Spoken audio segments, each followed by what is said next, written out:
នេះលកាខ្លោងទ្វាក្បាច់ប្រាសាទព្រះវិហារអានេះហ្នឹងហើយចម្លាក់ក្បាច់ផុសស្អាតជាខាងក្រោមយើងដាក់រូបវិស្ណុបាទឡើងជាមួយសង្វាយក្បាច់ពទាយស្រីបាទឆ្លាក់ឡើងដាច់អញ្ចឹងយើងមើលទៅឃើញផុសស្អាត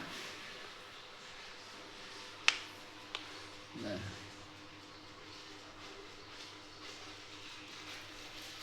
ប្រភេទជានាឡិកាធំឈើធ្នង់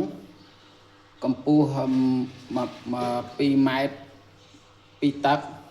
បាទបាតក៏ធ្នង់ក៏មានចម្លាក់ដូចគ្នាដែរហ្នឹងហើយមុខកាត់60មុខកាត់ខាងក្រោម60ខាងលើធំបាទធំដោយសារយើងបរិញ៉ៃនេះដាក់មកធំបើឈើមួយសាច់នេះជានីលកាសង្វាយក្បាច់បន្ទាយស្រី